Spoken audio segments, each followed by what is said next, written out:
చెప్పేసి వచ్చాను. ఏదైనా దేవుని కృపను బట్టి మరలా మీ మధ్యకి దేవుడు పంపించిన దాన్ని బట్టి మీకు దేవునికి వందనాలు చెల్లించు.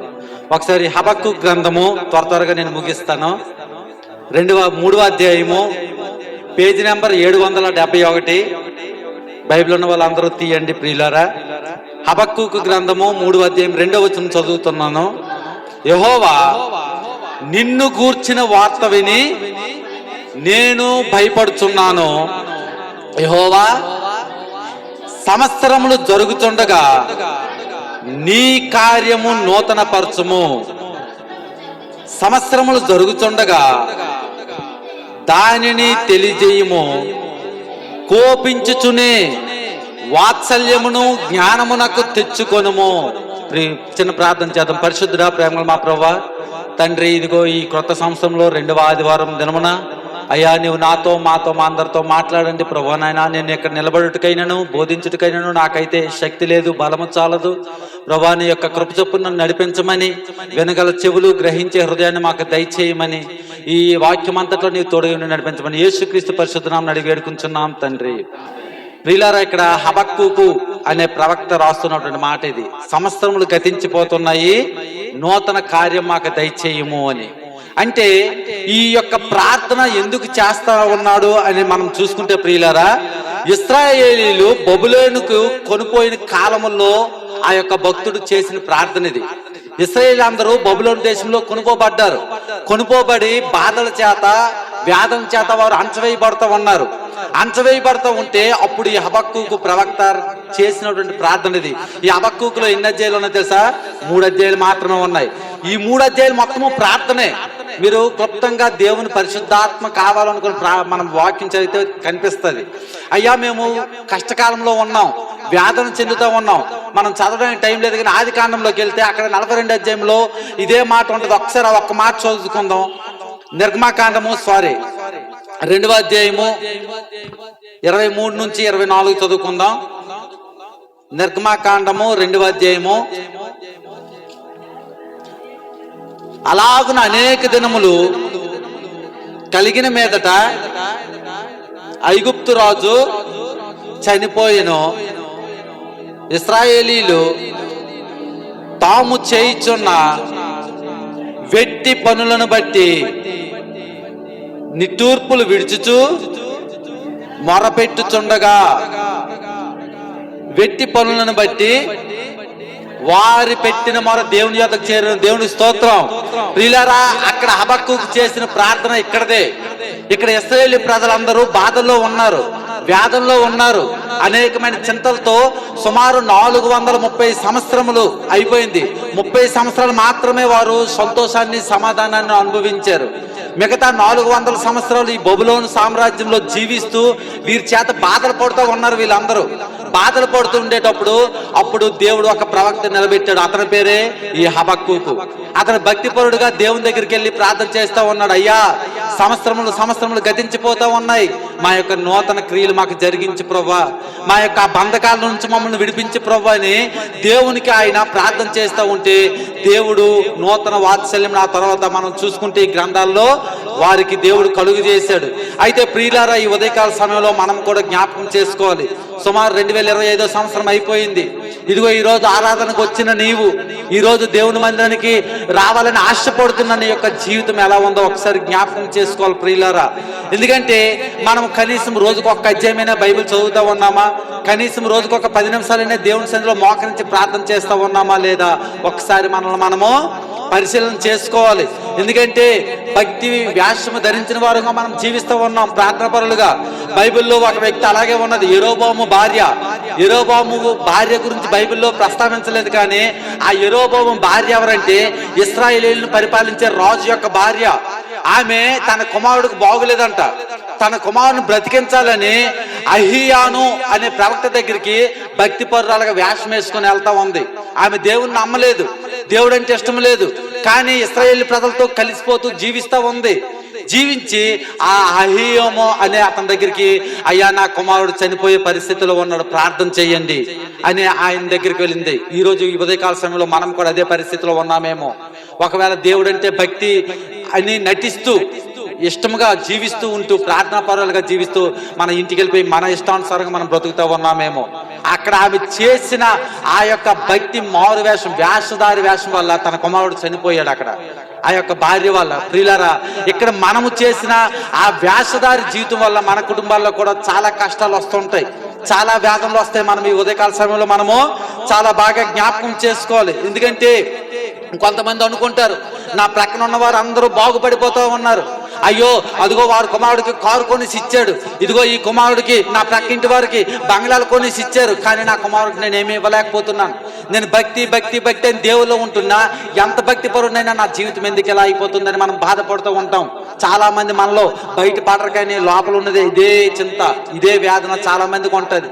అయ్యో నా యొక్క జీవితం ఏంటి, అందరూ అప్పులు అన్ని తీర్చుకుని శుభ్రంగా ఉన్నారు, కానీ నేను ఇంకా నా జీవితం అప్పుల్లో కూరుకుపోతుందని. కానీ దేవుడు చెప్తున్నట్టు మాట, ప్రియులారా, ఒక దినమున వీరిచ్చే ఆస్తి అంతస్తులు ఒక తరానికి పనికి వస్తాయి, రెండో తరానికి పనికి వస్తాయి, వాడు కూర్చుంటుంటే తరిగిపోతాయి. కానీ దేవుని సన్నిధిలో నువ్వు కాచిన కన్నీరు ఉంది, అది నీ బిడ్డలకి. అందుకే దేవుని వాక్యం ఏమని సెలవిస్తుంది, ఒకడు నా యందు భయభక్తులు కలిగి జీవిస్తే వాడి పిల్ల తరముల వరకు నేను ఆశీర్వాదాన్ని ఇస్తానని వాక్యం ఉంది. ఎందుకంటే మనము భయభక్తులు కలిగి దేవుని సన్నిధిలో ఎప్పుడు జీవించడం మొదలు పెడతారో, ఈ రోజు నీకు కష్టము నష్టము వేదన కలుగుతూ ఉండొచ్చు, కానీ ఒక రోజు వస్తుంది, ఆ రోజున వీరందరూ నాశనం అయిపోతారు. ఒక తరం రెండు తరాల వరకే వాళ్ళు చూస్తారేమో, కానీ మన దేవుడు సెలవిచ్చిన మాట ఏంటంట, మన పిల్ల తరముల వరకు దేవుడు మనకు ఆశీర్వదిస్తాడు. దేవుని స్తోత్రం.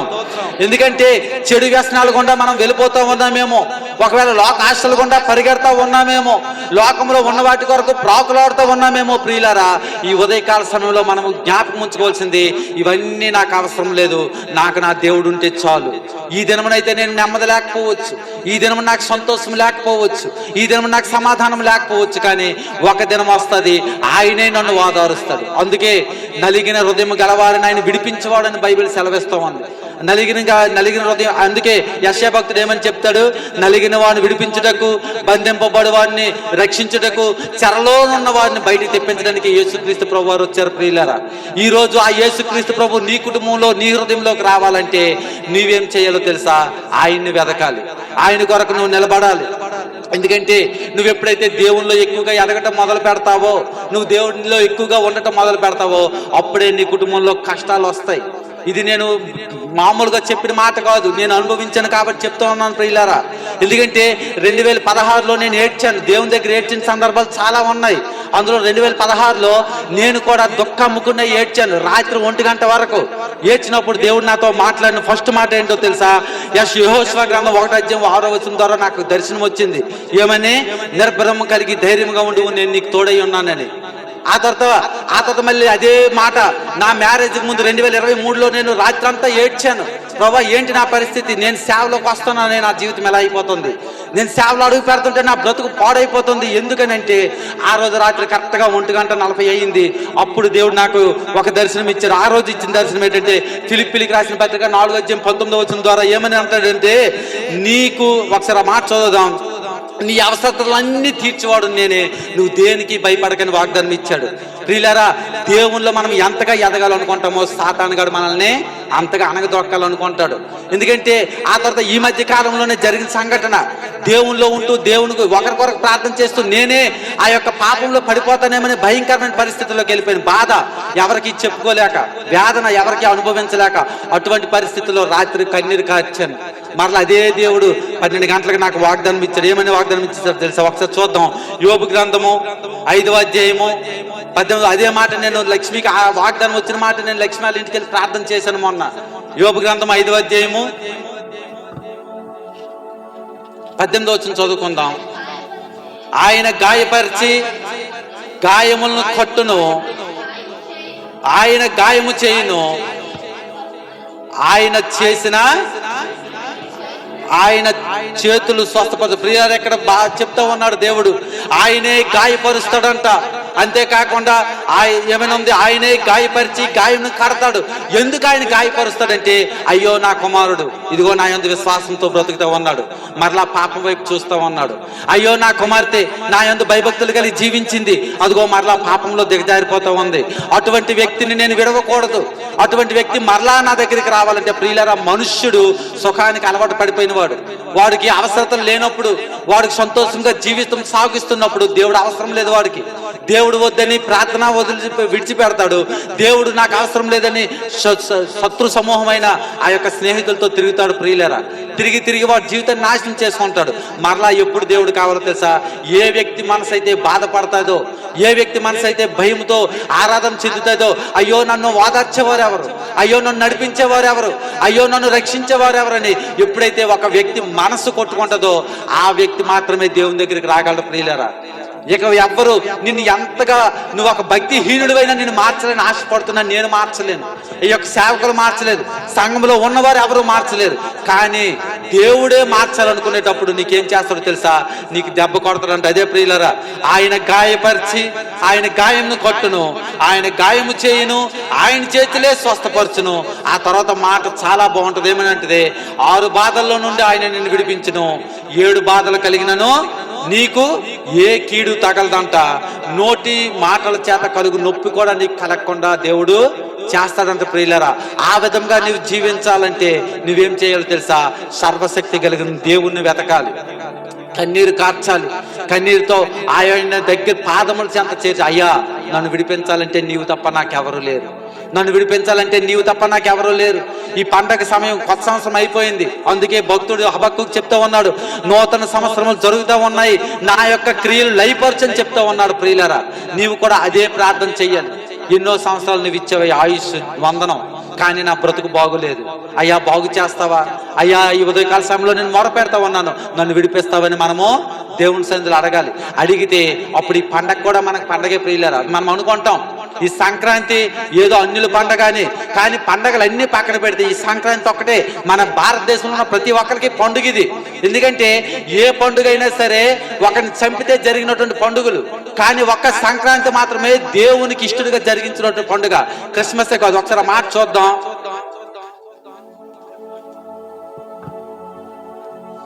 నిర్గమకాండము 23వ అధ్యాయం చూద్దాం.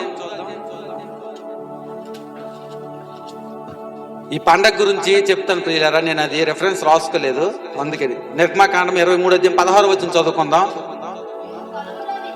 చూడండి చాలా జాగ్రత్తగా. నీవు పొలములో విత్తిన నీ వ్యవసాయంలో తొలి పంట యొక్క కోత పండుగను, పొలములో నుండి నీ వ్యవసాయ ఫలములను నీవు కూర్చుకుని తర్వాత సంవత్సరాంతమందు ఫల సంగ్రహపు పండుగను ఆచరించవలెను. ప్రియులారా, సంవత్సరం అంతా నువ్వు కష్టపడుతూ ఉన్నావు, సంవత్సరం అంతా దేవుని ఆ యొక్క పొలంలో పంటను విత్తుతా ఉన్నావు, దానికి వచ్చిన ఫలసాయాన్ని నువ్వు కూర్చుకోనంట నువ్వు పండగ జరుపుకోవాలంట. ప్రియులారా, ఆ యొక్క పండగ అంటే అర్థం ఏంటి ప్రియులారా? పండగ అంటే మహిమ కావాలి, విశ్వాసులమైన మనం దేవునికి మహిమకరంగా జీవించాలి.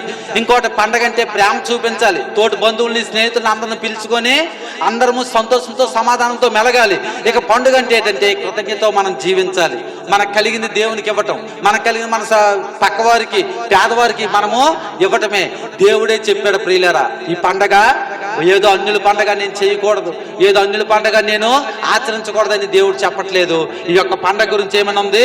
నీ పొలంలో విత్తిన నీ వ్యవసాయ తొలి పంట యొక్క కోత పండుగను నీవు సంవత్సరాంతర ఫలగ్రహ పండుగను నువ్వు ఆచరించాలి. ఇదే మాట ఇంకొక దగ్గర ఉంది.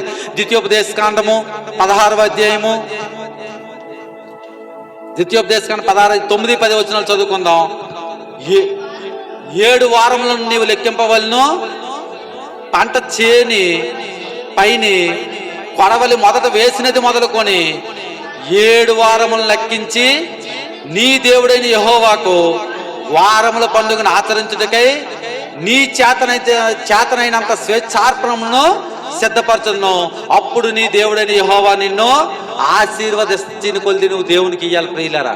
ఈ సంవత్సరం అంతా నువ్వు కష్టపడుతున్నావు, పంటకు కూర్చుకుంటున్నావు, కానీ ఆ పంటలోని దేవుడు నీకు ఇచ్చిన ఆశీర్వాదం కొద్ది నువ్వు దేవునికి ఇస్తే దేవుడు నీకు ఖచ్చితంగా ఆశీర్వదిస్తాడు. కనుక ఇదేదో పండుగ మనం చేయకూడదని మనం అనుకోకూడదు. మనం కూడా అందరిని పిలాలి, అందులో నీ దేవుని క్రైస్తవ ప్రేమని వ్యక్తపరచాలి, క్రైస్తవుల ప్రేమను బయటపరచాలి. అయ్యో క్రైస్తవులు ఎలా ఉంటారా, క్రైస్తవులు ఎలా ప్రేమిస్తారా, క్రైస్తవులు ఎలా మనతో సంభాషణ కలిగి జీవిస్తారనేది నీ నోటి మాటల చేత దేవుడు మనల్ని అన్యజనుల మధ్యన హెచ్చిస్తాడు ప్రియులారా. కనుక ఈ కొత్త సంవత్సరంలో మనము ఈ 2వ వారంలో మనం నేర్చుకోవాల్సింది మొట్టమొదటి ఏంటి ప్రియులారా? మనం మొట్టమొదటిగా మన యొక్క బ్రతుకులు మార్చుకొని దేవుని సన్నిధిలో కన్నీరు కార్చాలి. రెండోది, వ్యాధంలోను కష్టంలోను ఎక్కడున్నా సరే మనము దేవునికి ఇష్టలుగా బ్రతికితే మనకి ఒకవేళ నువ్వు తోటకపోతే ఆయన నీకు గాయపరుస్తాడు, దాన్ని బట్టి నువ్వు కలత చెందొద్దు. ఒకవేళ ఆ గాయం తర్వాత నీకు 6 బాధల నుంచైనా 7 బాధల నుంచైనా ఆయన విడిపిస్తాడు. ఇక ఆఖరిగా మనం చూసుకుంటే దేవునిపై మనము ఆధారపడాలి. ఆధారపడిన తర్వాత మనం సుఖ సంతోషాలతో అందరం ఈ పండుగను కూడా మనం ఆచరించుకోవాలి. దేవుడి చిన్న మాటలు దీవించును గాక. Thank you. చాలా సమయము మనకి దొరికిపోయిన ప్రియులరా. మరి సమయంలో మన మధ్యలో ఉన్నటువంటి